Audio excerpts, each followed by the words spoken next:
बिस्मिल्लाहिर्रहमानिर्रहीम। अस्सलाम वालेकुम दोस्तों, मैं हूं मिसेस खान और आप देख रहे हैं इन्फो जस्ट इन्फो।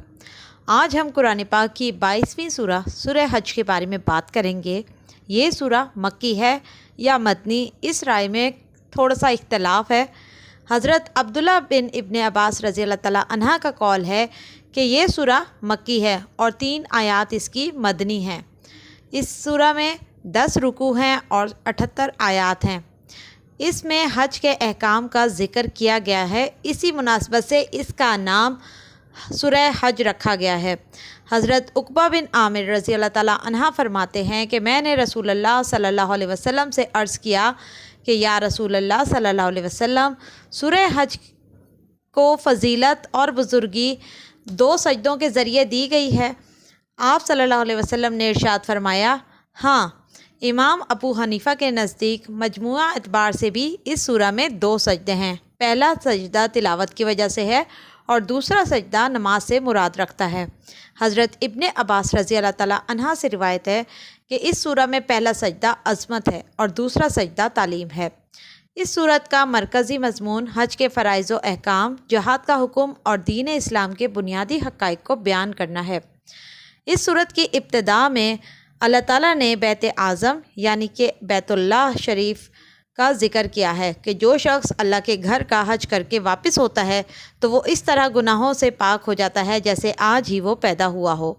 इस सूरह में बैत आज़म को बैत अतीक कहा गया है, यानी कि सबसे बड़ा घर, सबसे अजीम घर। उसके अलावा इस सूरत की इब्तिदा में अल्लाह ताला ने लोगों को डराने के लिए अपने अज़ाब की वईद भी सुनाई है, क़यामत की हौलनाकियों का मंज़र भी बयान किया है। अल्लाह की कुदरत कामिला को भी इसमें बयान किया गया है। दीन इस्लाम के बारे में शक व शुबहात रखने वालों का फ़र्क बयान किया गया है।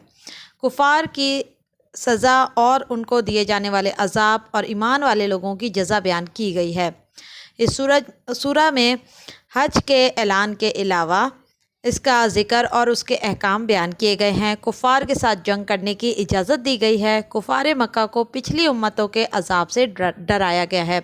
हज़रत मोहम्मद मुस्तफ़ा सल्लल्लाहु अलैहि वसल्लम और मुसलमानों को तसल्ली दी गई है कि लोगों की बातों से परेशान ना हो, अल्लाह ताला उनके साथ है।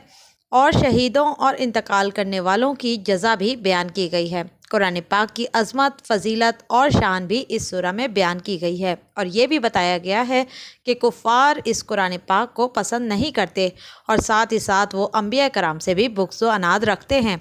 और ये भी अल्लाह ताला ने बताया है कि अल्लाह ने चंद फ़रिश्तों को बाकी फ़रिश्तों पर और चंद इंसानों को बाकी इंसानों पर फ़जीलत दी है।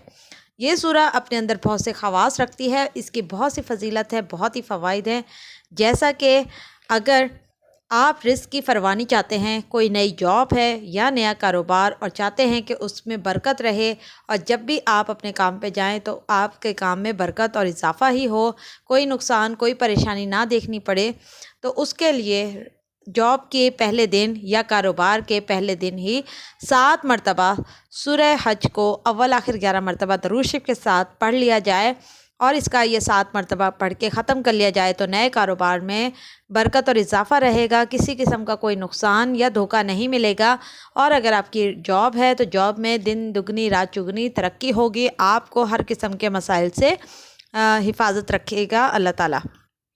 उसके अलावा अगर आप मुख्तलिफ़ किस्म की बीमारियों में मुब्तला हैं और आप होते हैं परेशान, तो उसके लिए भी सूरह हज के मुनासबत से मैं आपको बता रही हूँ कि ये हज का महीना है, तो इसमें आपने एक छोटा सा अमल करना है हर किस्म की बीमारी से बचने के लिए कि आपने 5 वक्ता नमाज़ पढ़नी है और नमाज के बाद 70 मरतबा दरूद पाक पढ़ के अल्लाह ताला से दुआ करनी है अपनी बीमारी के ख़त्म करने के लिए।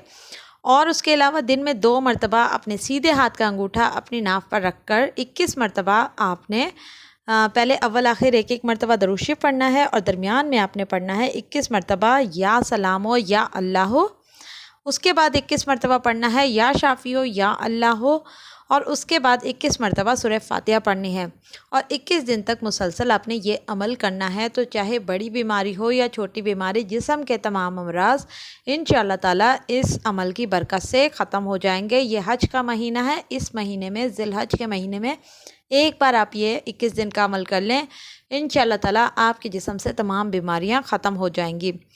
اور اگر آپ چاہتے ہیں کہ آپ حج کریں اور آپ کے پاس اسباب نہیں ہے، یعنی کہ اتنے مال و دولت نہیں ہے، یا آپ کے وسائل اتنے اجازت نہیں دیتے کہ آپ حج کر سکیں، اور آپ کو شدت سے حج و عمرے کی خواہش ہے، تو اس کے لیے اول آخر درود شریف کے ساتھ روزانہ اس صورت حج کو ایک بار ضرور تلاوت کریں، اور اس کے بعد اللہ تعالیٰ سے دعا کریں۔ بہت جلد اللہ تعالیٰ آپ کے حج یا عمرے پر جانے کے اسباب پیدا کر دے گا، اور وہ لوگ جن کے پاس توفیق نہیں ہے، یعنی کہ مال و دولت تو ہے لیکن اللہ تعالیٰ نے ان کو ایسی سوچ سمجھ بصارت نہیں دی، یا انہیں توفیق نہیں ملی ہوئی، وہ بھی یہ عمل کر لیں گے تو اللہ تعالیٰ ان کے دل میں بیت اللہ کے حج کے جو ہے محبت ڈال دے گا، اور ان کے دل میں یہ جذبہ پیدا ہو جائے گا کہ وہ بھی اللہ کے گھر کا دیدار کریں۔ اور اگر آپ کسی بھی بحری سفر پہ ہیں یا ہوائی سفر پہ ہیں، تو سفر سے پہلے کسی بھی قسم کے حادثے سے بچنے کے لیے 3 مرتبہ سورہ حج کو اگر آپ پڑھ کر چلے جاتے ہیں سفر پہ، تو انشاءاللہ بخیر و عافیت آپ کی گھر واپسی ہوگی، اور رستے میں نہ آپ کو کسی بھی قسم کے دشمن کا سامنا ہوگا، نہ ہی کسی قسم کے حادثے کا، نہ کوئی پریشانی۔